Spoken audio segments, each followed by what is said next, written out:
तो बच्चों, आप लोगों के सामने जो टॉपिक्स आए हैं, आई होप आप लोग वो पढ़ के आए होंगे। अगर नहीं भी पढ़े हैं तो भी आप लोगों को सारे कंसेप्ट जो भी आएंगे वो एक्सप्लेन मैं साथ के साथ कर ही दूंगा।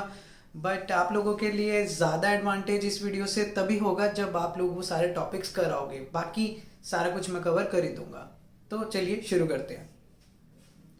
Hello everyone. तो सेकंड लेक्चर आप लोगों के रिवीजन सीरीज का आ चुका है। पहला लेक्चर आई होप आप लोगों को बढ़िया लगा होगा, आप लोगों को काफी हेल्प मिली होगी उससे। मैं आप लोगों को बोल रहा हूँ, अगर आप लोगों को कुछ भी नहीं आता या सब कुछ आता आप लोगों को ऐसा लगता है तो आप लोगों के लिए रिवीजन सीरीज है, मतलब सब बच्चों के लिए रिवीजन सीरीज है।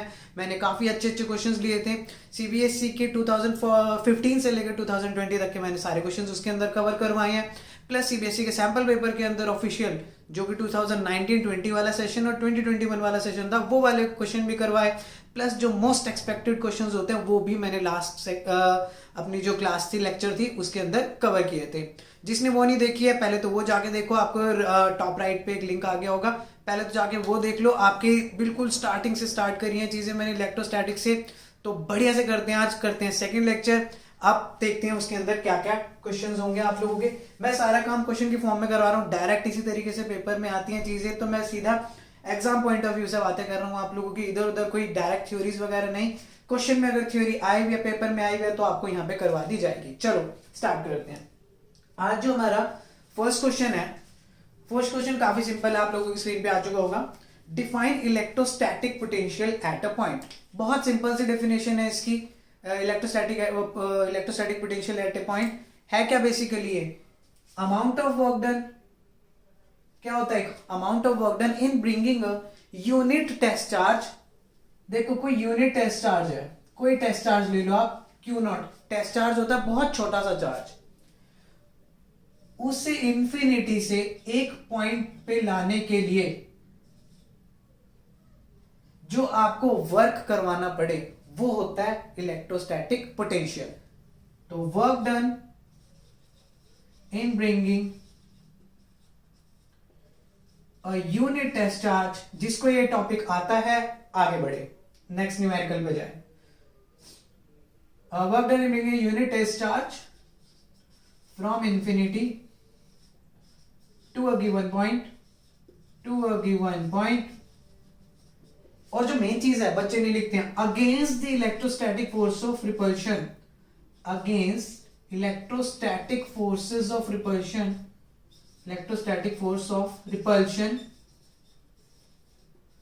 ऑफ सोर्स चार्ज, बच्चों ये आपका यहां पे कोई चार्ज रखा हुआ है, सोर्स चार्ज, ठीक है। तो एक पॉइंट पे मैं लेके आया हूं, let it be point P, infinity से टेस्ट चार्ज को यहां पे लेके आया हूं। इस चार्ज की बोलते हैं ना उसे, कि उसकी फील्ड के अंदर ले आया मैं उसे। तो वो जो वर्क डन हमें करना पड़ा, वर्क डन का मतलब क्या हुआ?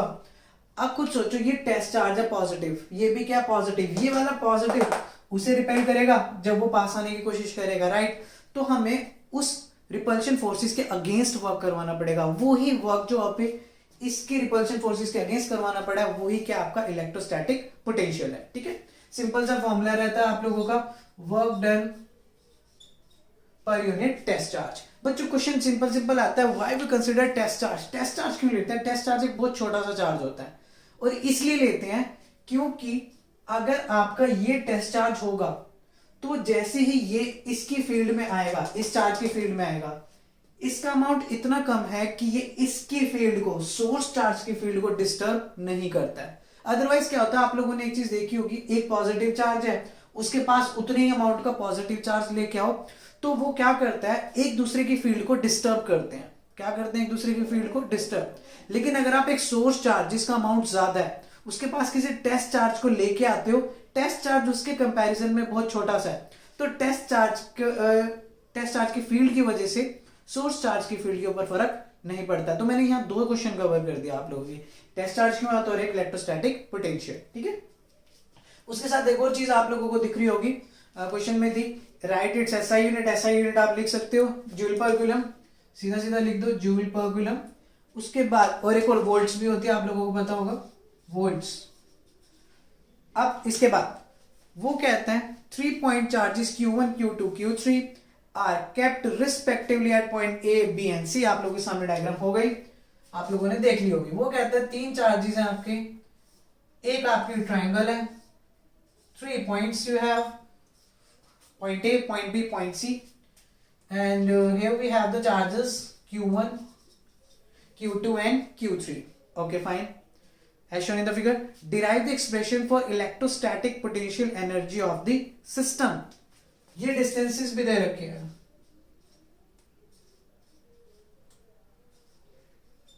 इस सिस्टम की इलेक्ट्रोस्टैटिक पोटेंशियल एनर्जी हम लोगों को कैलकुलेट करनी है। कर देते हैं, कोई बहुत लंबी चौड़ी बात नहीं है, बहुत सिंपल है। पोटेंशियल एनर्जी का कंसेप्ट मैंने लास्ट जो आपका फर्स्ट लेक्चर है रिवीजन का, उसमें भी बहुत अच्छे से करवाया। स्क्वायर वाला क्वेश्चन करा दिया था, ये तो ट्रायंगल वाला फिर भी ठीक है।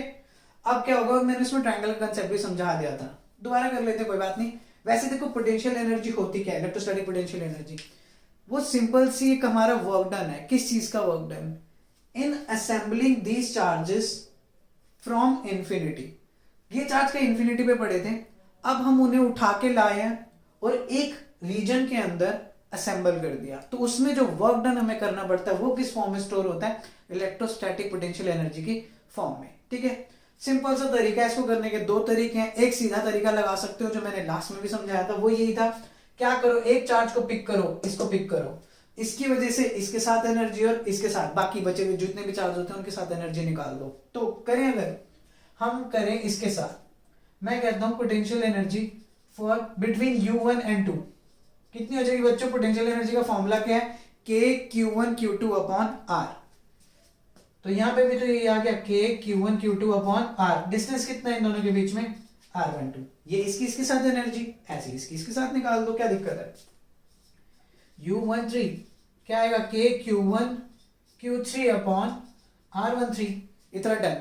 अब मैंने क्या कहा, इसकी और इसकी फर्स्ट चार्ज को पिक किया, इसकी जितने भी बचे हुए चार्ज थे, जो भी चार्जेस थे उनके साथ निकाल दी। सेकंड को पिक करो, सॉरी ये वाला सेकंड है आपका। जब आपने इसको पिक किया, आप अब इसकी एनर्जी निकाल दो बाकियों के साथ। अगर हम बाकी की बात करें, इसके अलावा कौन सा है? Q1 और Q3 है। सिर्फ Q1 के साथ तो ऑलरेडी निकाल चुके हैं यार, तो दोबारा निकालने की जरूरत नहीं है। सिर्फ क्या बचा?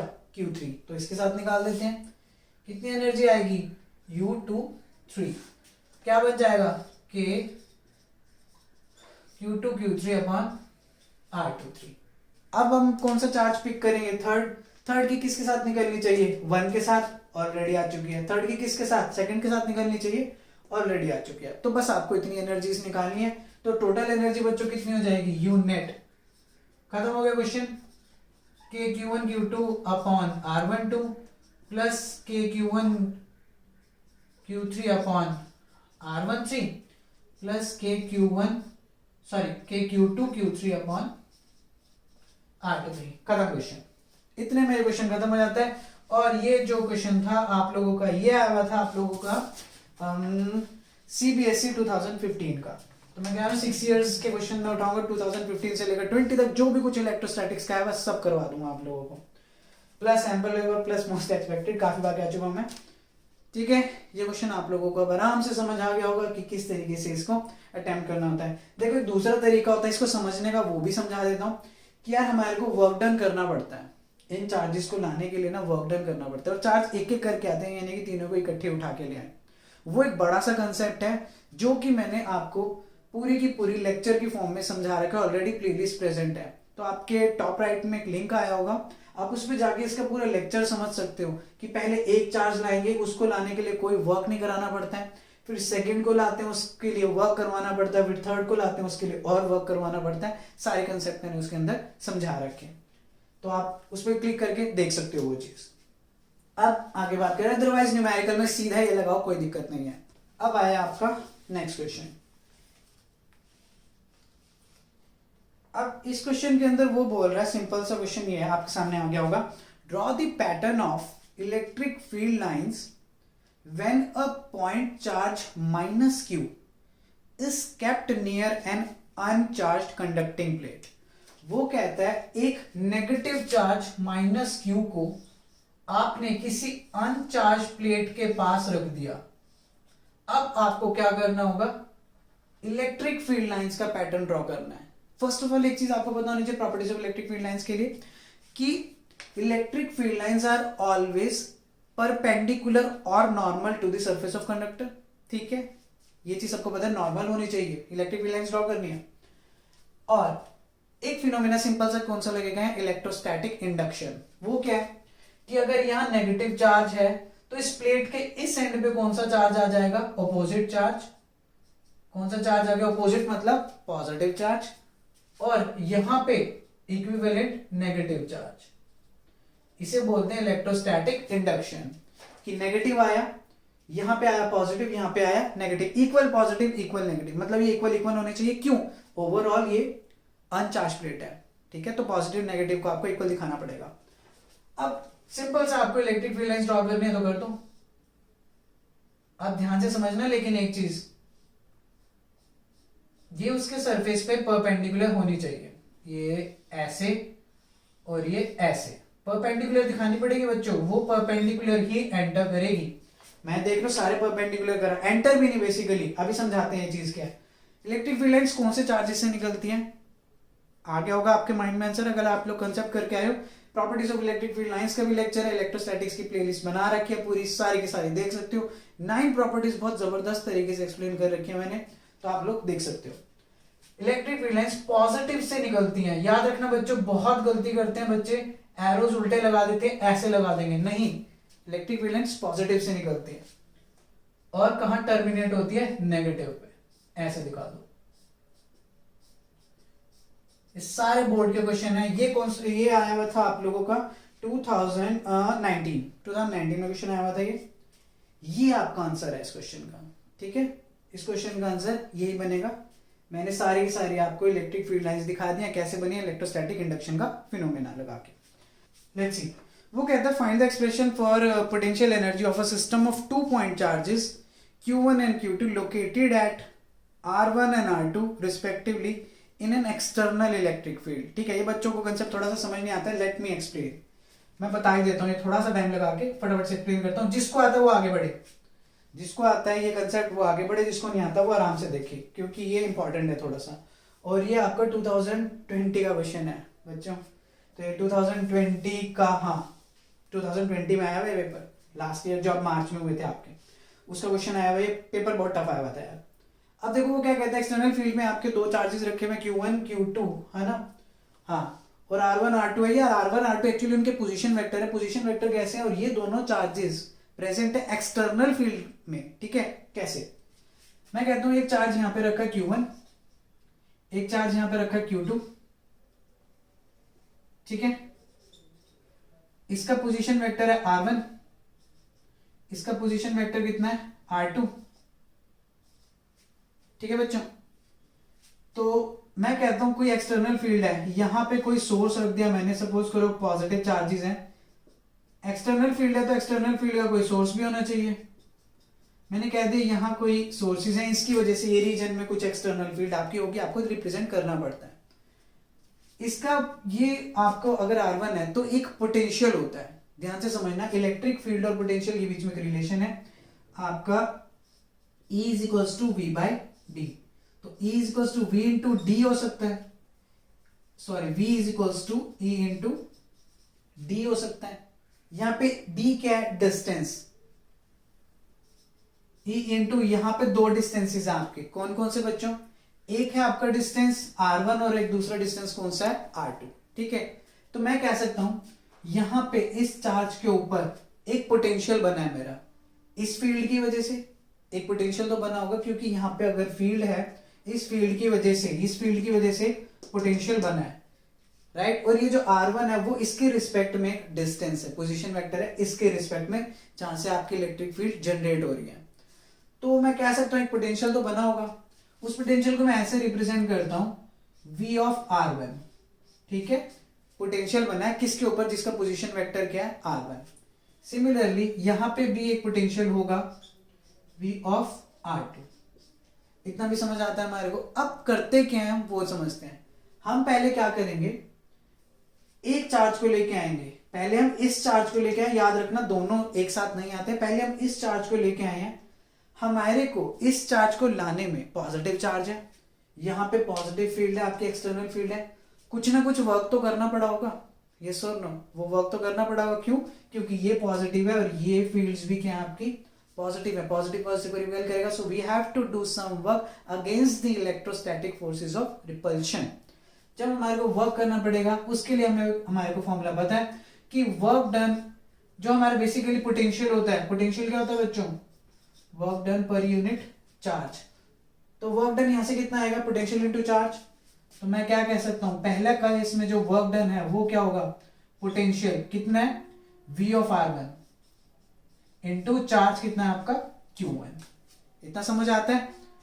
क्यों? क्योंकि इस इलेक्ट्रिक फील्ड के अगेंस्ट लेके आना पड़ा है हमारे को, ठीक है। सिमिलरली अब जब सेकंड चार्ज को लेके आओगे, सेकंड चार्ज को अपोज करने के लिए दो फोर्सेस हैं। कौन कौन सी दो फोर्सेस हैं? उससे दो फोर्सेस के अगेंस्ट वर्क करना पड़ेगा हमारे को इसको लाने के लिए। एक तो ये एक्सटर्नल फील्ड ही है, ये तो इसे अपोज करेगी रिपेल करेगी जैसे फर्स्ट वाले को किया था। लेकिन अब यहाँ पे फर्स्ट चार्ज भी प्रेजेंट है जो कि खुद पॉजिटिव है।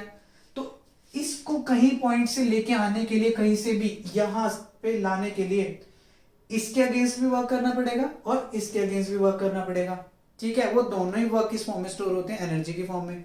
अब एक्सटर्नल फील्ड की वजह से जो वर्क करना पड़ेगा वो तो सिंपल लिख सकते हो आप, W2 is equal to V of R2 into Q2। इतना समझ आता है हमारे को, ठीक है।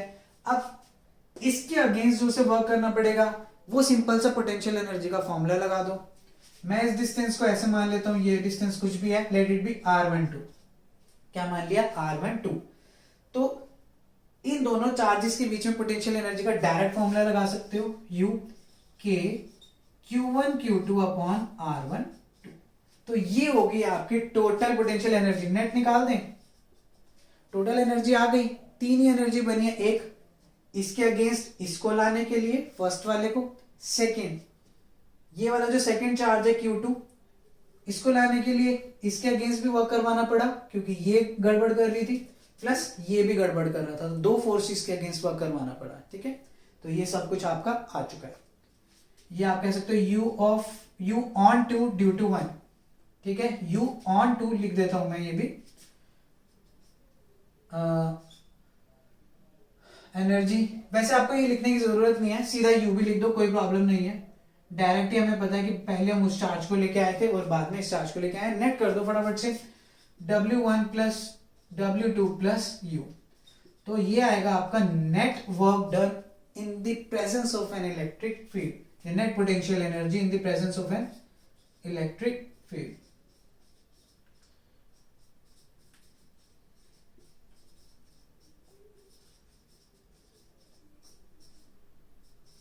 ठीक है बच्चों, ये हो जाएगा यहां तक आप लोगों का बड़े आराम से।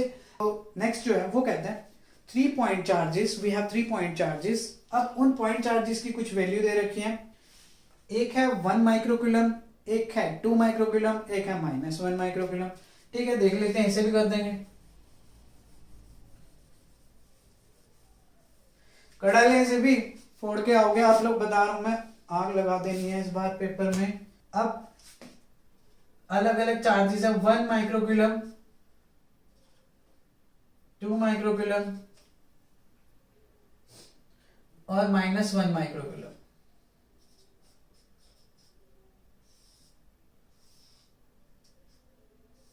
देखो कुछ ऐसा सा सिनेरियो है आप लोगों के सामने और इनके बीच में डिस्टेंस इक्विलेटरल ट्रायंगल के फॉर्म में उन्हें सेट कर दिया and the distance between them is 10 centimetre.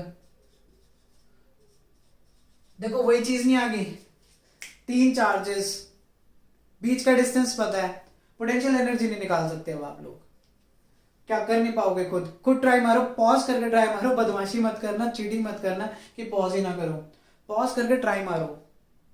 करा ट्राई, नलायको मैं ही करवाऊं सारा, चलो मैं करवा देता हूँ। कुछ बच्चों ने करा होगा ट्राई, वैसे बहुत कम होते हैं ऐसे बच्चे, मैं भी नहीं करता था, छोड़ो आगे करते हैं, हम इंतजार ही करते रहते, टीचर करवाना है यार, हम अपने आप बाद में करेंगे।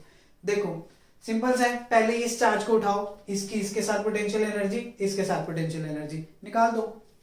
तो अगर मैं कहता हूं एक इसकी और इसकी निकालते हैं, ए बी सी पॉइंट्स दे देते हैं, पहले यू ए बी निकाल देते हैं, कितना होगा के इंटू क्यू जो कि 1 माइक्रोकूलम, मतलब 10⁻⁻⁶ लिख दो, बिकॉज बच्चों माइक्रो मींस 10⁻⁻⁶, याद रखना। सेकंड इज 2 माइक्रोकूलम वो भी 10⁻⁻6 अपॉन r बच्चों 10 centimetre, it simply means 10⁻⁻1 metre. क्योंकि 10 सेंटीमीटर है, मीटर में कन्वर्ट करने के लिए आपको क्या करना होगा, डिवाइडेड बाय 100। तो कर दोगे ना, इतना तो कर सकते हो आप लोग। तो वो 0.1 आता है, 0.1 को मैंने ये लिख दिया। पावर सॉल्व करने में आसान रहता है इसलिए कर रहा हूं मैं ऐसे। उसके बाद सेकंड निकालो यूएसी। क्या निकाल लो, यूएसी। यूएसी कितना होगा बच्चों, के इंटू 10⁻⁻6, 10⁻⁻6 ये वाला चार्ज इंटू ये वाला चार्ज। बच्चों नेगेटिव साइन लेना है, याद रखना।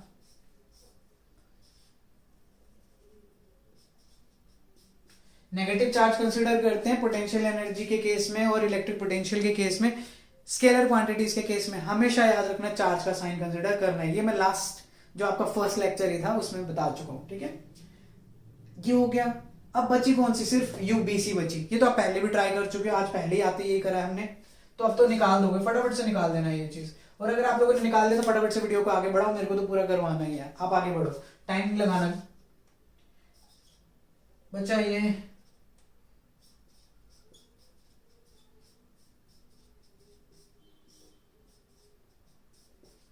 ये चीज आ गई, सीधा सीधा ऐड कर दो। Potential energy is a scalar quantity. Add करो, खत्म करो क्वेश्चन को। यूनिट इज, जो कॉमन शॉमन आ रहा है ले लो। के कॉमन आ रहा है अपॉन 10⁻⁻1 कॉमन आ रहा है, ठीक है। और बहुत सारी चीजें कॉमन आ रही है। ऊपर से देखोगे 10⁻⁻12 भी कॉमन आ रहा है, तो वो भी ले लेता हूं। 10⁻⁻12 भी कॉमन आ रहा है। 10⁻⁻6 इंटू 10⁻⁻6 कितना है, 10⁻⁻12 हो जाएगा, ठीक है बच्चों।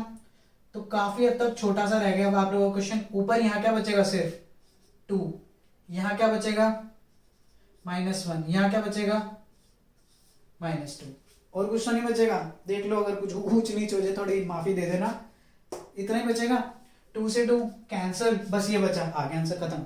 क्या ही था यार इस क्वेश्चन के अंदर। इसकी वैल्यू पुट कर दो के की, 9 इंटू 10⁻9 इंटू ये ऊपर जाएगा एक पावर पॉजिटिव, चलो मैं फिर भी कर देता हूं, 10⁻⁻12 + 1। तो ये आप लोगों का आंसर आ जाएगा 10⁻9 इंटू 10⁻11। सो बेसिकली 9 इंटू 10⁻2, तो 0.09 जूल्स। देख लेना, माइनस माइनस माइनस माइनस, देख लेना। कंसेप्ट यही है, कहीं थोड़ी बहुत न्यूमेरिक वैल्यूज में ऊपर नीचे हो जाए तो पहले बोला मैंने। यहां तक नोट कर लिया, चलो अब रब करते हैं इसे। कर लिया होगा नोट, ठीक है बच्चों।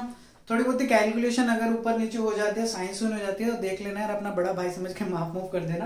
बट कंसेप्ट गलत नहीं होगा, एक भी कंसेप्ट आप बढ़िया से लगाओगे, ठीक है। तो सारे क्वेश्चन की फॉर्म में कर रहा हूँ। अब सीबीएसई के सैंपल पेपर के क्वेश्चन करवा रहा हूँ। सीबीएसई में जो बोर्ड में आए हुए थे वो सारे मैंने आपको अभी तक जितने भी इस टॉपिक से रिलेटेड थे, जो जिसके ऊपर आज की क्लास बेस्ड है आपकी, वो सारे मैं करवा चुका हूँ 2015 से लेकर 2020 तक। तो आप लोगों ने अब तक जो करा वो सारे प्रीवियस ईयर क्वेश्चन थे। मार्क कर लो, लिख लो, जो मर्जी करो। एक अलग से रजिस्टर बना लो रिवीजन सीरीज का, एक भी नहीं 2 बनेंगे मेरे हिसाब से। अब आते सीबीएसई सैंपल पेपर 2021 का, लेटेस्ट फ्रेश बिल्कुल। उसके अंदर क्वेश्चन आया हुआ, क्या क्वेश्चन है ध्यान से देखो बच्चों। वो कहता है derive an expression for torque experience by an electric dipole in a uniform electric field, what is the net force acting on this.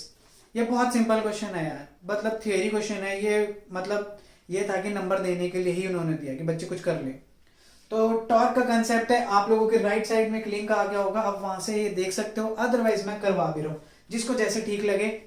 जिसको आता है वीडियो को आगे करे, जिसको यहाँ समझना है वो वहां समझे, जिसको उस वीडियो के लिंक पे जाके समझना है वो वहां से समझे। 3 ऑप्शन है आपके पास। मैं फटाफट से समझा रहा हूँ, जिसको आता है वो आगे बढ़ जाए। पहले बोल रहा हूँ, टाइम वेस्ट नहीं कर रहा, मुझे नहीं चाहिए वॉच टाइम। आप लोग बढ़िया से नंबर लाओ बस, ठीक है। ये आपकी यूनिफॉर्म इलेक्ट्रिक फील्ड है। इसके अंदर रखा हमने एक डाइपोल। डाइपोल बच्चों एक माइनस चार्ज होता है और एक क्या होता है, प्लस चार्ज, जो कि एक डिस्टेंस पे होता है। ये हो गया इसका डिस्टेंस। फटाफट से करवाता हूं इसे। डिस्टेंस कितना हो गया, 2a। अब एक चीज याद रखना, जो पॉजिटिव है उसके हमें पता है F is to q into E होता है, because electric field is force per unit charge.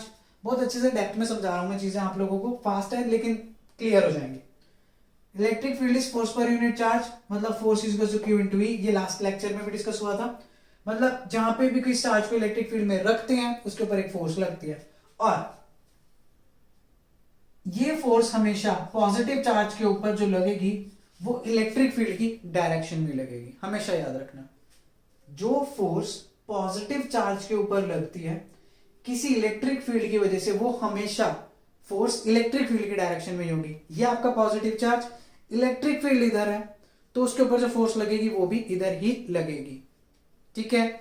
ऐसी जो नेगेटिव चार्ज है उसके ऊपर ऑब्वियसली अपोजिट डायरेक्शन में लग जाएगी। अब बहुत सारे टीचर्स हैं जो ये चीज नहीं बताते हैं, क्यों, रीजन देता हूं।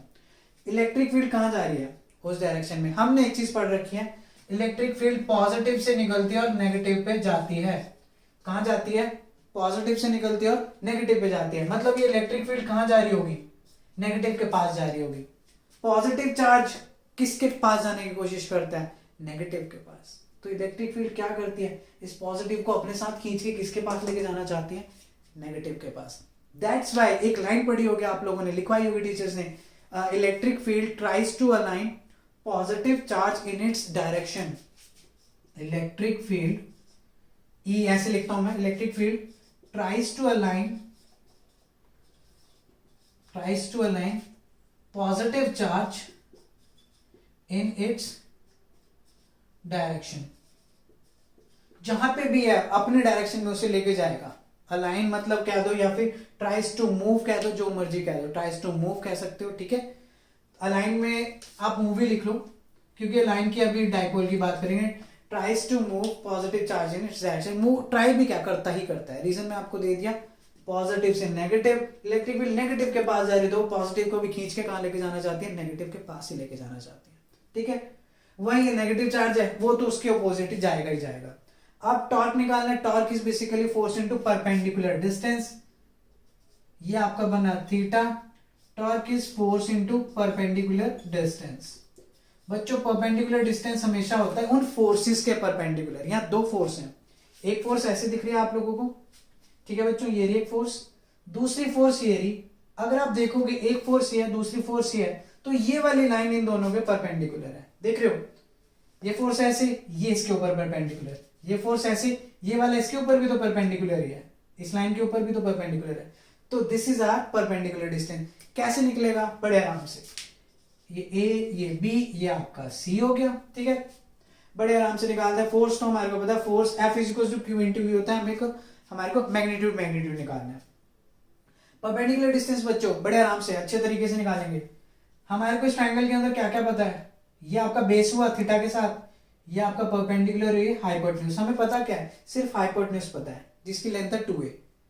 हमारे को परपेंडिकुलर नहीं पता। सिंपल सी बात, ध्यान से सुनो, तरीका होता है, रटना नहीं है।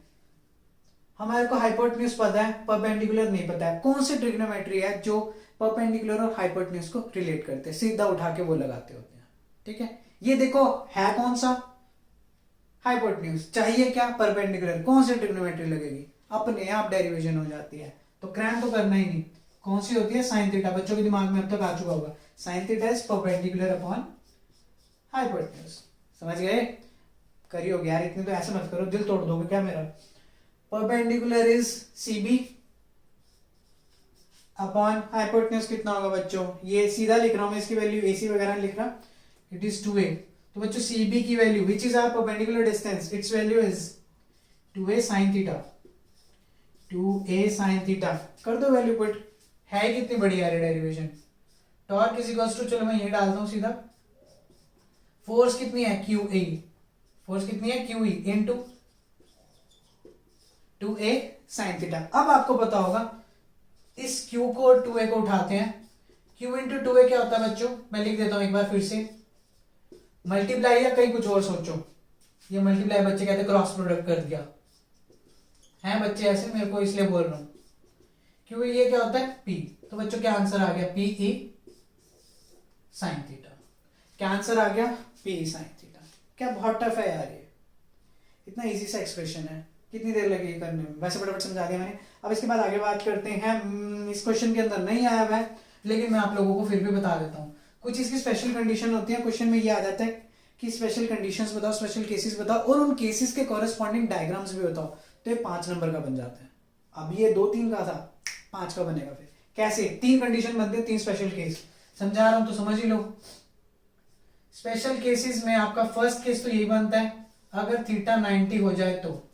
थीटा 90 होगा तो इसकी वैल्यू खुद सोचो, साइन 90 कितनी होती है 1, which is the sine 90 is 1, sine 91 मतलब उसकी मैक्सिमम वैल्यू, तो टॉर्क भी क्या आएगा मैक्सिमम, कितना हो जाएगा पी।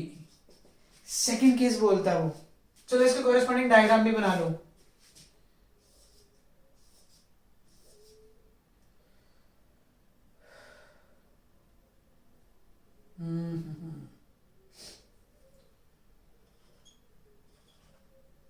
ये पॉजिटिव चार्ज, ये नेगेटिव चार्ज। अभी आप लोगों को टॉर्क का कंसेप्ट भी समझाता हूं। हुआ क्या यहाँ पे, ये ऐसे था। अगर आप इस केस में नेट फोर्स देखो, नेट फोर्स तो 0 है। कैसे बच्चों, अगर मैं इसकी वजह से फोर्स की बात करूं ड्यू टू पॉजिटिव चार्ज, वो कितनी होगी QE। वही अगर मैं फोर्स इसकी वजह से बात करूं वो कितनी होगी -QE। Negative charge opposite direction की वजह से नेगेटिव आया है। अगर आप नेट निकालोगे ऑब्वियसली ये क्या आ जाएगा 0। तो बच्चों इस केस में नेट फोर्स तो है हमारी 0, याद रखें। लेकिन पता क्या होता है, ये नेट फोर्स की वजह से ना, एक फोर्स देखो खुद सोचो, ये ऐसे है, एक फोर्स ऐसे लग रही है, देख रहे हो इसकी रोटेशन हो रही है, नीचे जा रहा है मार्कर, ऐसे करके ऐसे मार्कर नीचे जा रहा है। ऐसी फोर्स ऐसे नीचे से भी लग रही है, ये वाली, ये नीचे से ऐसे लग रही है, मार्कर अगेन उसी डायरेक्शन में घूम रहा है। तो आप देख रहे हो इन फोर्सेस की वजह से एक टॉर्क जनरेट हो रहा है। इसकी क्या हो रही है, ऐसे रोटेशन हो रही है, इसकी क्या हो रही है, इसकी रोटेशन हो रही है। ये जो इक्वल एंड अपोजिट पेयर बने हैं फोर्स के, एक इधर एक नीचे, इसे बोलते हैं formation of couple. Formation of couple. जिन बच्चों का दिमाग कहीं और गया है चुपचाप पढ़ाई कर लो, ज्यादा दिमाग इस टाइम पे नहीं चलाना। पूरे 8-10 महीने आप लोगों ने अभी यही करा होगा, अब 2-4 महीने पढ़ लो। कपल कुपल वाली कोई नहीं बात करेगा, ठीक है। तो ये आ गया आपका फॉर्मेशन ऑफ कपल, जो कि इक्वल एंड अपोजिट फोर्सेस होती हैं, जो कि अलग अलग लाइन पे लग रहे हैं, इधर एक इधर। इनकी वजह से क्या बन गया आपका टॉर्क। तो टॉर्क आपका निकाल दिया मैंने। एक ही स्पेशल कंडीशन लगाई फर्स्ट के, जिसमें आपका डाइपोल ऐसे है। देखो एक चीज समझने वाली है, ये पॉजिटिव चार्ज मैं नीचे क्यों लेके गया, क्यों, क्योंकि हमारे पर फोर्स ऐसे लग रही है, तो ये ऐसे ही तो जाएगा, यहाँ पॉजिटिव यहाँ नेगेटिव, टॉर्क लगने के बाद ही ऐसे हो जाएगा। तो ये परपेंडिकुलर मैंने ऐसे दिखा दिया। उसके बाद सेकंड केस बनाते हैं। सेकंड केस बड़ा सिंपल है, थीटा को करो 0 एंड साइन 0 डिग्रीज। ओ 1 लिख दिया, सॉरी 0, माय बैड। यहां पुट करो, क्या आंसर आएगा, खत्म कर दें। Torque is equals to 0।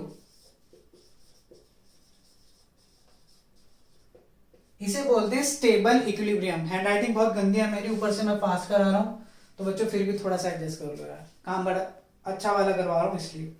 तो टॉर्क 0 आ गया बच्चों, इसे बोलते हैं स्टेबल इक्विलिब्रियम। अब ऐसा क्यों बोलते हैं ये भी समझा देते हैं आप लोगों को।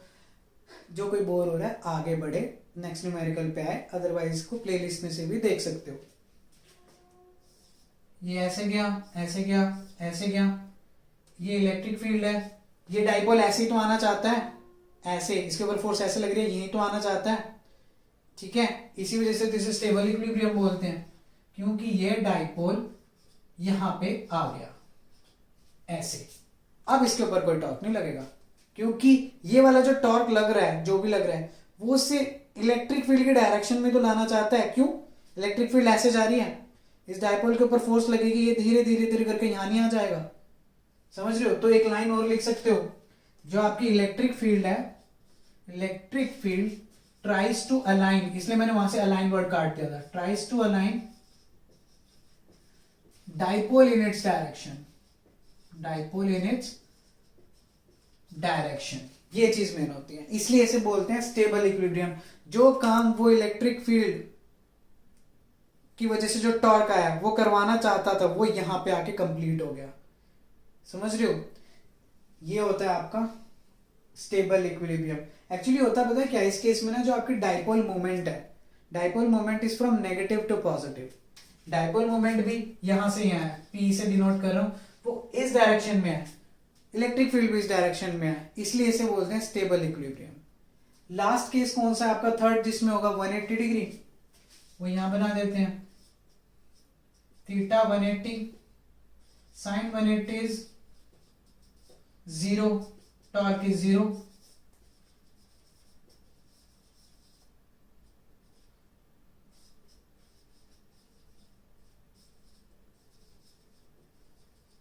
लेकिन इक्विलिब्रियम कौन सा होगा, अनस्टेबल। बिल्कुल सिंपल सा केस, इसी केस को उल्टा कर दो, मतलब डाइपोल का पॉजिटिव इधर कर दो, नेगेटिव इधर कर दो।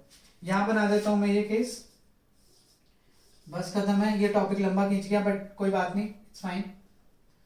ये पॉजिटिव चार्ज, यहां आ गया आपका नेगेटिव चार्ज, ये आपकी इलेक्ट्रिक फील्ड है। अब आप एक चीज देखो, ये आपकी 2a लेंथ, ये वेक्टर का साइन है, डाइपोल मोमेंट की डायरेक्शन तो ये है ना, इस बार डाइपोल मोमेंट की डायरेक्शन नेगेटिव चार्ज से पॉजिटिव चार्ज होती है, वो ये है, ये डाइपोल मोमेंट। इलेक्ट्रिक फील्ड तो वहीं लग रही है, दोनों के बीच में कितने डिग्री एंगल है, कुछ सोचो, 180 डिग्री, राइट। इसी वजह से कौन सा इक्विलिब्रियम है, अनस्टेबल इक्विलिब्रियम है। कुछ सोचो, एक बार आप खड़े हो सीधे, ग्रेविटी नीचे लग रही है, आप भी आराम से खड़े हो, स्टेबल इक्विलिब्रियम। आपको उल्टा लटका दे तो दैट इज अनस्टेबल इक्विलिब्रियम, क्योंकि आपका एंगल कितना बन जाएगा फिर, 180 डिग्री। सेम ऐसा सा केस यहाँ पे भी कुछ हुआ है, ठीक है। तो आई थिंक ये सारा का सारा आप लोगों को अब आराम से समझ आ गया होगा। लंबा चला गया बट चलो कोई बात नहीं। अब आते हैं फटाफट से नेक्स्ट न्यूमेरिकल पे। तो समझ आ गया होगा पूरा का पूरा कंसेप्ट टॉर्क का, आप लोगों को बढ़िया से, किसी ने कुछ भी नहीं पढ़ रखा था अब सारा समझ आ गया होगा, उससे बाहर नहीं आ सकता। 5 नंबर का कंसेप्ट कराया एक एक डायग्राम के साथ, ठीक है बच्चों। अब आगे न्यूमेरिकल करते हैं, टॉर्क के ऊपर ही न्यूमेरिकल है, आपके सामने आ गया होगा। वो कहता है an electric dipole of length 2a, पहले लिख ले, लेंथ 2 सेंटीमीटर, मतलब 2a की वैल्यू कितनी दे रखी है, 2 सेंटीमीटर। बच्चे a लेके कर देते हैं, वो काम नहीं करना है। डाइपोल की लेंथ होती है 2a, तो वो किसकी वैल्यू है, 2a की value 2 centimetre, placed with its axis making an angle of 60 degree. वो डाइपोल 60 डिग्री का एंगल बना रहा है, जैसे हमने थीटा बनाया था ना, वो थीटा अब 60 हो चुका है, 60 degree with respect to uniform electric field. Electric field की वैल्यू दे रखी है, पहले तो थीटा कितना है, 60, इलेक्ट्रिक फील्ड कितने हैं बच्चों, 8√3 न्यूटन मीटर। अब वो क्या कहता है, सॉरी इलेक्ट्रिक फील्ड गलत लिख दी मैंने, इलेक्ट्रिक फील्ड इज 10⁵ न्यूटन पर कूलम, फाइन। अब वो कहता है if it experiences a torque, वो टॉर्क एक्सपीरियंस कर रहा है कितना, 8√3 न्यूटन मीटर, फाइन। दो चीजें कैलकुलेट करने के लिए वो कह रहा है, calculate magnitude of charge and potential energy. Dipole पे कितना चार्ज होगा और उसकी पोटेंशियल एनर्जी कितनी होगी। चलो निकाल लेते हैं, दोनों चीजें निकालते हैं। चार्ज बहुत ही प्यार से निकलता है, यहाँ पे सीधा टॉर्क का फॉर्मूला लगाओ, torque is equal to PE sine theta. अभी अभी ये टॉपिक किया है हम लोगों ने, डालते हैं वैल्यू, टॉर्क की वैल्यू कितनी है, 8√3। बच्चों पी डाइपोल मोमेंट क्या होता है, q into 2a, q into 2a into E लिख देता हूं अभी मैं, साइन थीटा। 8√3 आ गए यहाँ तो, फाइन। क्यू की value we have to calculate, 2a की वैल्यू कितनी है, 2 centimetre, 2 centimetre. I have converted this into metres. इसकी वैल्यू कितनी है, 10⁵. इलेक्ट्रिक फील्ड की वैल्यू, साइन थीटा साइन 60, बच्चों साइन 60 इज √3/2, तो कर देते हैं खत्म। 8√3 क्यू इंटू, जिसने कर लिया आगे बढ़ता जाए, कोई टाइम लगाने की जरूरत नहीं है, 2⁵ √3/2, 2 से 2 कैंसिल, √3 से √3 कैंसिल, क्यू की वैल्यू कितनी आ जाएगी, ये इसके नीचे चला जाएगा, 10⁵, 8/10⁵, और यू कैन से 8 इंटू 10⁻⁻3, और फाइनली लिख सकते हो आप 8 मिली कूलम। कितना लिख सकते हो, 8 मिली कूलम। ये आपका एक आंसर आ गया। सेकंड में वो एक और चीज पूछता है, इसकी पोटेंशियल एनर्जी निकालो, पोटेंशियल एनर्जी भी निकाल देते हैं। सिंपल फॉर्मूला लगा दो बच्चों, U is equals to -PE cos theta, -PE cos theta. Simple formula आप लोगों को अब तक आ चुका होगा ये, -PE cos थीटा। और जिसने पोटेंशियल एनर्जी नहीं देखा है, राइट साइड पे आपके राइट टॉप राइट पे एक लिंक आया होगा, अब उस पर क्लिक करो, पोटेंशियल एनर्जी देख लो। माइनस पी की वैल्यू क्यू इंटू टू ए पुट करेंगे, ई कॉस 60 माइनस क्यू कितना है 8 मिली कूलम इंटू 2a, लेंथ कितनी है 2 सेंटीमीटर, ई की वैल्यू कितनी है 10⁵ cos 60 कितना होता है 1/2। क्या बचा, ये उड़ गया, ये उड़ गया, 8 बचा 10⁻³ 10⁻², कितना हो जाएगा 10⁻⁵, ये क्या 10⁵, तो खत्म हो गया, क्या बचा सिर्फ -8 जूल, खत्म। ये था आप लोगों का क्वेश्चन, बहुत ज्यादा टफ, तो इसमें कुछ था भी नहीं। आप लोगों के सामने क्वेश्चन आया है, यस, वो कहते हैं ना certain region of space electric field is along z direction. ये बढ़िया तगड़ा क्वेश्चन है, ये अच्छा क्वेश्चन मानता हूं मैं, और इसमें लगता है बच्चों दिमाग लगता है अच्छा खासा, काफी बच्चों का दिमाग घूमता है इसके अंदर। चलो रब करने से पहले इसमें अंदर ही खत्म कर देंगे। ऐसा सा कुछ सीन है इसके अंदर, सिनेरियो देखते हैं इसका क्या बन रहा है। पहले तो एक्स वाई जेड उल्टे घुमा दिया उन्होंने, चलो ठीक है फाइन। यहां पे कोई एक पॉइंट ए है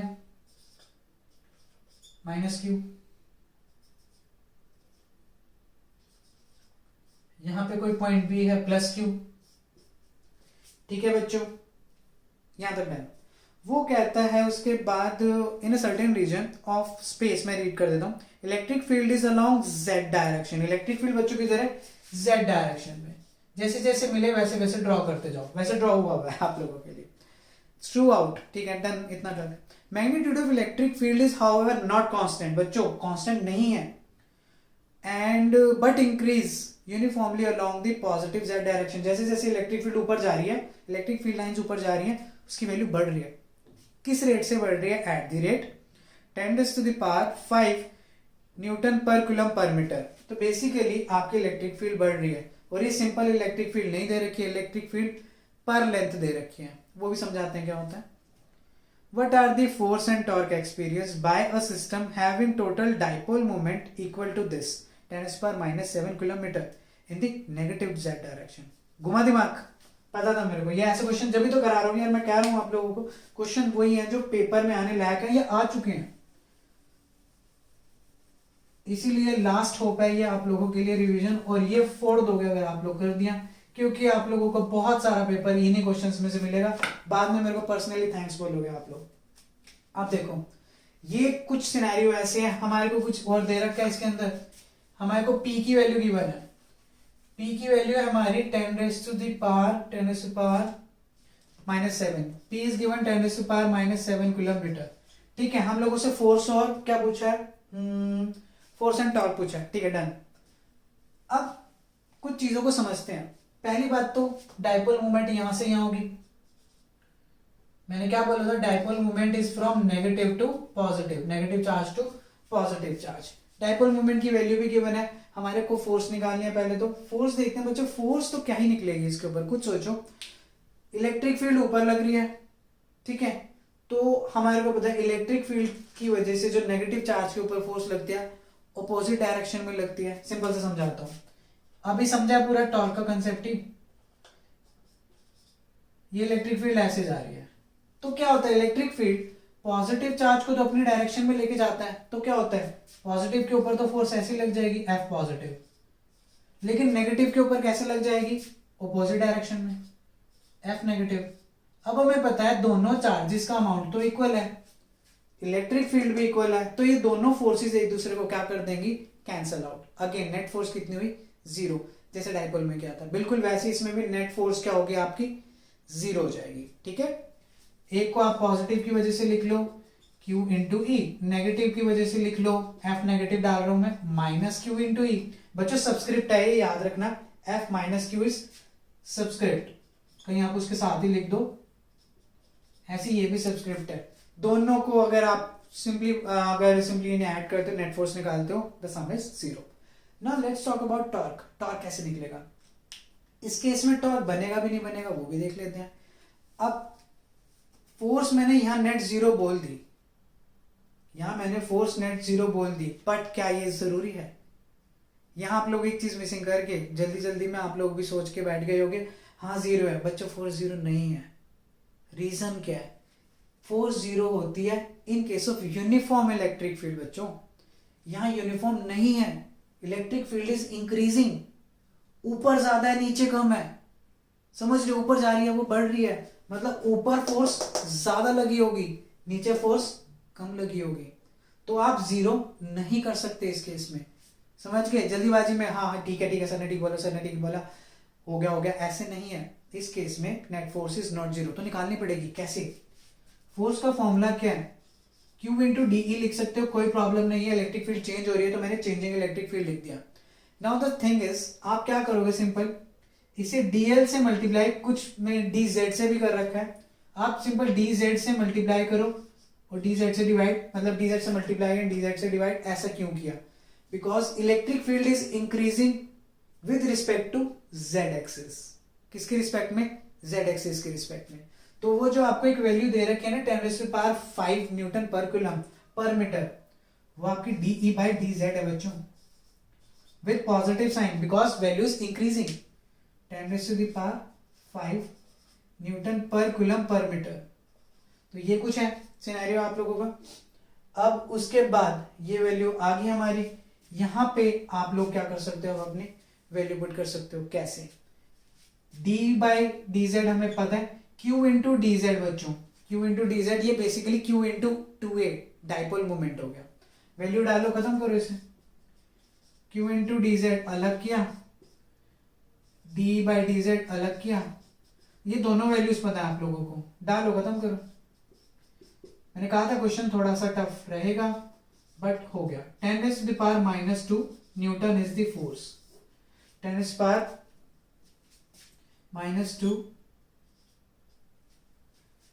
न्यूटन, ये आपकी वो है। लेकिन इस केस में टॉर्क वगैरह का अगर कुछ सिनेरियो देखें, इस केस में टॉर्क जनरेट होगा, इस केस में आपका टॉर्क जनरेट नहीं होगा। क्यों? रीजन है वो समझाता हूं। क्योंकि जो ये फोर्स है ना, फोर्स एक लाइन पे एक्ट कर रही है, समझना ये चीज। डाइपोल के केस में क्या होता है? एक फोर्स ऊपर एक्ट करती है, एक फोर्स नीचे एक्ट करती है। अगर ये फोर्सेस बच्चों इसके ऊपर यहां पे रखूं, एक ऐसे एक्ट करे, एक ऐसे एक्ट करे, क्या कुछ टॉर्क प्रोड्यूस होगा? नहीं होगा। एक इसे ऐसे खींच रहा है, एक ऐसे खींच रहा है, तो ये रोटेट कहां से कर जाएगा?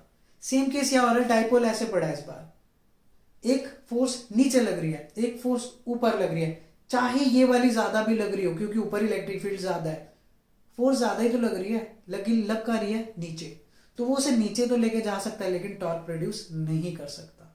समझ रहे हो ये चीज? टॉर्क प्रोड्यूस करने के लिए इसकी थोड़ी सी कुछ ओरिएंटेशन होनी चाहिए थी, ठीक है? तो फोर्स जब एक ही लाइन पे एक्ट करे, आपका टॉर्क बन ही नहीं सकता।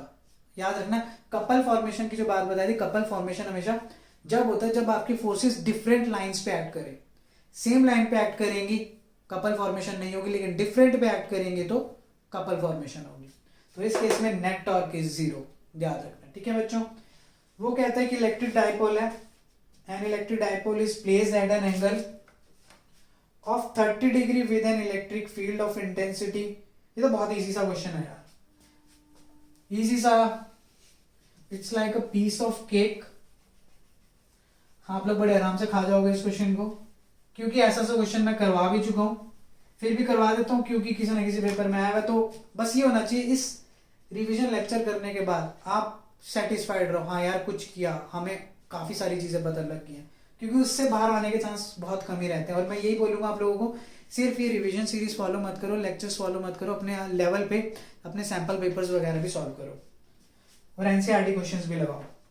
अब वो कहते हैं कि एंगल बन रहा है, सीधे सीधे मुद्दे की बात करते हैं। एंगल कितना बन रहा है? 30 degree with an electric field of intensity कितनी दे रखी है?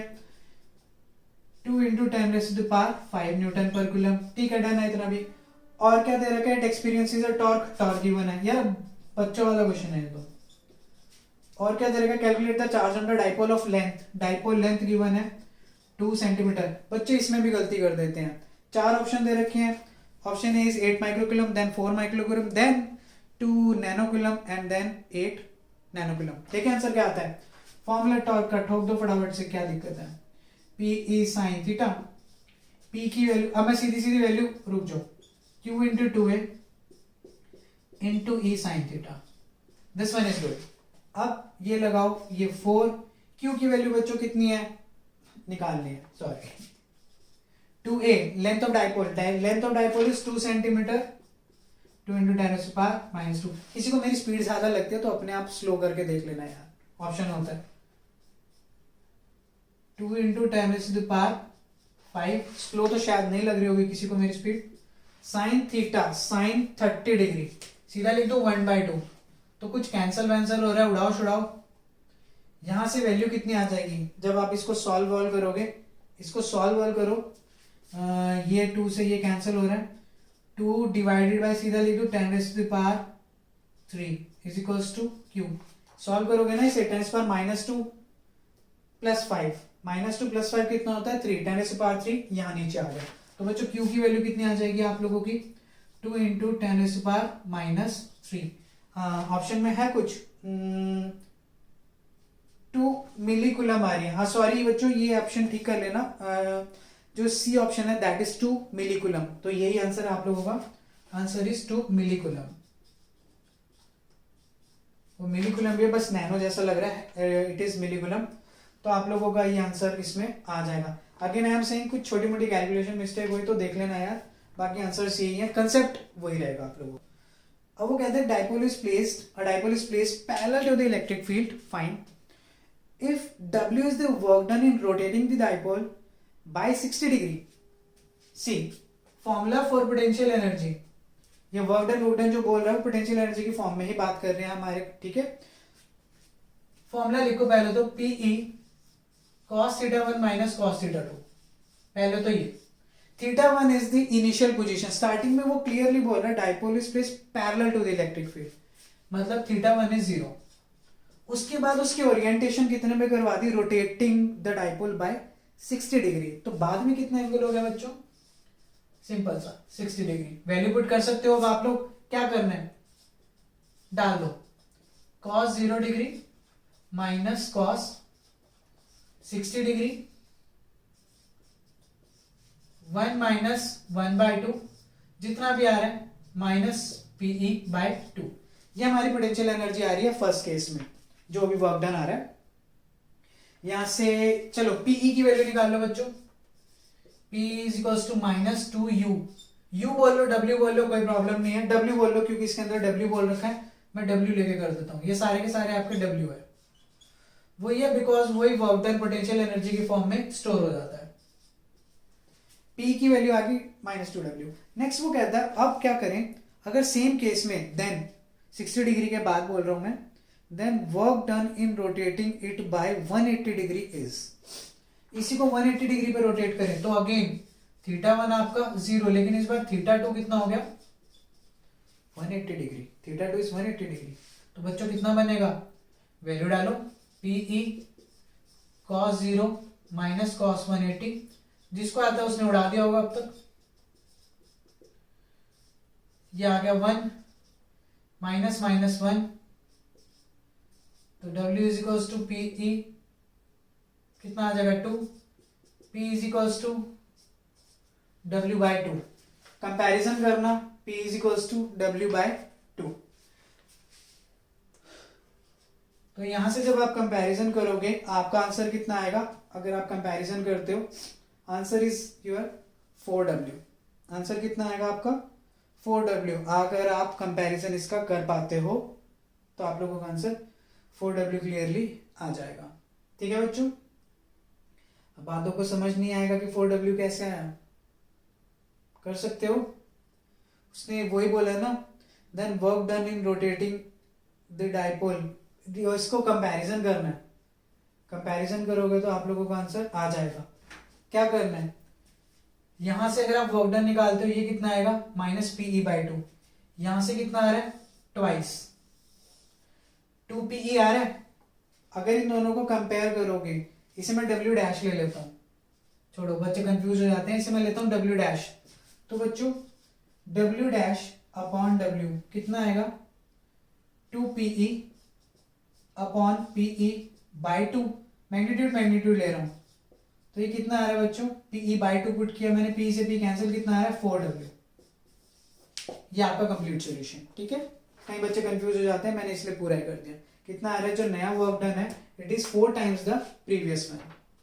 अब आगे बात करते हैं आपका बहुत सिंपल सा क्वेश्चन आपके सामने आ गया होगा। Define electrostatic potential, give dependence of electrostatic potential due to a small dipole at a far off point lying on axial line and equatorial line. Basically वो सिंपल पूछ रहा है, पहले तो इलेक्ट्रिक पोटेंशियल को डिफाइन करो, आगे बोलता है कि आप इलेक्ट्रिक पोटेंशियल को कैलकुलेट करो कहाँ पे, एक तो एक्सियल लाइन पे और एक इक्वेटोरियल लाइन पे। दोनों की आपको जो मैं इसको पूरा का पूरा एक्सप्लेन नहीं कर पाऊंगा, इतना टाइम नहीं होगा, तो आप एक काम कर सकते हो, जो आपको राइट हैंड कॉर्नर पे लिंक आया हुआ है उसके अंदर आपका electric potential due to axial है, वो देखो, उसके next electric potential at equatorial भी है।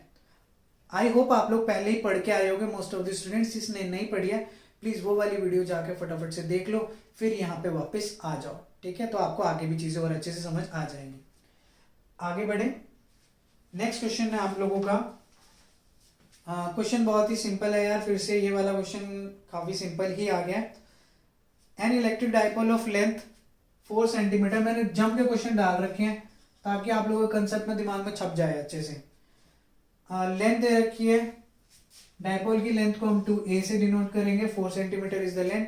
When placed with its axis making an angle of 60 degree, theta is 60 degree in this case, okay fine. With uniform electric field experience a torque, जो given है फटाफट से लिखते जाओ।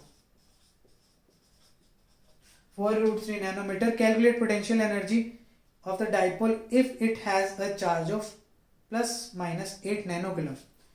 Fine, charge given है ±8 नैनोकूलम। हर एक टाइप का क्वेश्चन मैं आपको करवा चुका हूँ पोटेंशियल एनर्जी और टॉर्क से रिलेटेड, जितना ज्यादा घुमा के दे सकते हैं वो। पोटेंशियल एनर्जी निकालना है बच्चों, देखते हैं। पोटेंशियल एनर्जी का फॉर्मूला है हमारे पास -P cos थीटा बच्चों, ठीक है। Q पता है, 2a पता है, P तो निकल जाएगा, लेकिन E कहां से निकलेगा? E निकलेगा टॉर्क से। तो आपको पहले क्या करना होगा, टॉर्क वाला फॉर्मूला यूज करना पड़ेगा। निकाल दे फटाफट, 4√3, P की वैल्यू Q इंटू 2 है, Q डाल रहा हूं सीधा। नैनोकूलम बच्चों, nano means 10⁻⁻⁹ into 2a, 4 centimetre, 4 centimetre, fine, into E तो निकालना है, into sine theta, sine 60 degree,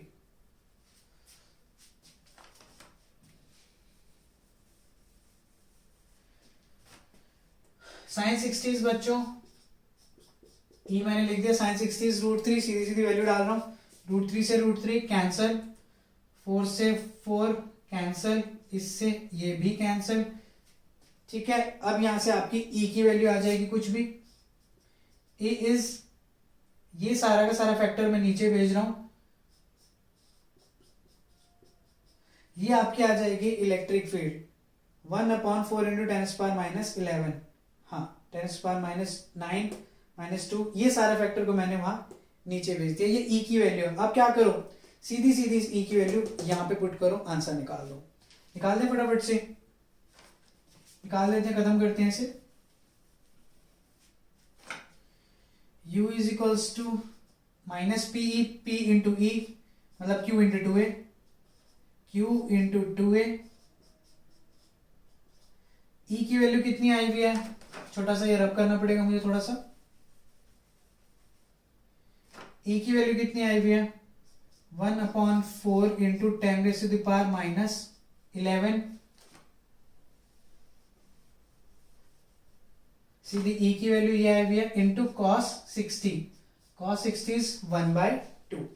उड़ाएं जो उड़ता है, इससे ये गया। अब देखो ऊपर 10⁻⁻ कितना है, -11, नीचे 10⁻⁻11, सारा उड़ा दो, ये इससे गया, आंसर क्या आ गया, -4 जूल, खत्म। ये था आप लोगों का आंसर। तो इस टाइप के मैं हर एक क्वेश्चन आप लोगों को ऑलरेडी करवा चुका हूं। आगे देखिए बच्चों, तो बच्चों यहाँ तक कर लिया होगा, अब तक मजा आ रहा होगा आप लोगों को, तो बढ़िया से करते रहो ये चीजें, और जहां भी आप लोगों को लगे कि यहाँ कुछ प्रॉब्लम हुई है, कुछ भी है, आप लोग मुझे कमेंट सेक्शन में बता सकते हो। अदरवाइज दोबारा देखो, रिवाइंड करके देखो, बार बार देखो, बट ये जो क्वेश्चन करा रहा हूँ एक भी क्वेश्चन मत छोड़ना, चाहे रट जाओ जो मर्जी करो, ये सारे क्वेश्चंस आप लोगों को आने चाहिए पेपर में, आपको याद आना चाहिए हाँ किसी ने कराए थे। ठीक है बच्चों, इतनी मेहनत कर रहा हूँ यार, थोड़ी मेहनत आप भी करो। अब आपके सामने क्वेश्चन है, find expression for force and torque on an electric dipole kept in uniform electric field. कर लिया, बढ़िया से डिफाइन किया मैंने, आपको सारे केसेस बता दिए इसके। लास्ट क्वेश्चन, वो कहते हैं electric potential of earth is taken to be zero because earth is a good. 4 option आप लोगों को दिख रहे होंगे, इंसुलेटर, कंडक्टर, सेमीकंडक्टर, डाइलेक्ट्रिक। अर्थ का पोटेंशियल जीरो लेते हैं क्योंकि वो क्या है, एक गुड। Answer is conductor. वैसे क्यों है वो फटाफट से समझ लेते हैं। देखो वो कह रहा है अर्थ का पोटेंशियल लिया मैंने जीरो। देखो अर्थ का पोटेंशियल जीरो लेने का मतलब होता है अर्थ का पोटेंशियल जीरो, और हमें पता है अर्थ एक ऐसी बॉडी है जिसके ऊपर आप कोई सा मर्जी चार्ज दे दो, कोई फर्क नहीं पड़ता उसके ऊपर। रीजन भी हम कहते हैं अर्थ का पोटेंशियल जीरो का मतलब ये है उसके ऊपर जो नंबर ऑफ इलेक्ट्रॉन्स हैं वो किसके इक्वल रहते हैं, नंबर ऑफ प्रोटॉन्स के। Means number of positive charges are equal to number of negative charges, ये इक्वल रहता है। प्लस आप कोई भी चार्ज अगर अर्थ को देते हो वो उसके सरफेस पे स्प्रेड हो जाता है, पता है ना आप लोगों को, क्योंकि अर्थिंग हो रखी होती है। आपको अर्थिंग का मतलब अर्थिंग भी नहीं कह सकते इसे, बेसिकली आप ये कह सकते हो अर्थ को कोई भी चार्ज दो अर्थ के अंदर चला जाता है और फैल जाता है। और चार्ज अगर आप कोई भी कंडक्टिंग बॉडी लेते हो, सपोज करो ये कोई कंडक्टिंग बॉडी है, अर्थ नहीं है, इसको अगर आप कोई चार्ज देते हो वो उसके सरफेस पे नहीं फैलता। तो बेसिकली अगर आप किसी बॉडी को चार्ज देते हो और वो उसके सरफेस पे स्प्रेड हो जाए तो वो क्या होता है, एक कंडक्टर। सिमिलरली अगर आप अर्थ को कोई चार्ज देते हो तो वो कहाँ चला जाता है, अर्थ पे चला जाता है, अर्थ के अंदर कहीं भी जा सकता है, उसके सरफेस पे होता है वो, राइट। तो इसी वजह से क्या बोलते हैं, अर्थ एक कंडक्टर है। रीजन क्या लिखोगे, बिकॉज जो भी आपको उसे चार्ज देते हो वो उसके अंदर उसके सरफेस पे क्या हो जाता है, अर्थ के सरफेस पे क्या हो जाता है, स्प्रेड हो जाता है। और उसका पोटेंशियल तो वैसे भी क्या है, जीरो है। क्वेश्चन के अंदर ही गिवन है ये चीज। तो बच्चों इतना याद होगा, अर्थ को कोई भी चार्ज देते हैं वो उसके सरफेस पे स्प्रेड हो जाता है। तो ये था आप लोगों का रिवीजन लेक्चर 2। ऐसे लेक्चर चलते रहेंगे, आप लोग पढ़ाई करते रहो, अपना ध्यान रखो। टेस्ट सीरीज अगर आपको ज्वाइन करनी है तो आप लोग कर सकते हो। बाकी अपने कोचिंग वाले टीचर्स को बोलो या किसी को भी बोलो कि टेस्ट लो, अगर आपको मेरे साथ ज्वाइन नहीं करना है इट्स फाइन, आप रिवीजन सीरीज जरूर ढंग से फॉलो करो, ठीक है। टेस्ट दोगे तो ज्यादा बेनिफिट होगा आप लोगों को, आपके कंसेप्ट चेक हो जाएंगे जरूर, राइट। मिलते हैं आप लोगों से नेक्स्ट लेक्चर में, फॉलो करते रहो, अपना ध्यान रखो, सबका ध्यान रखो। All the best, bye bye, take care.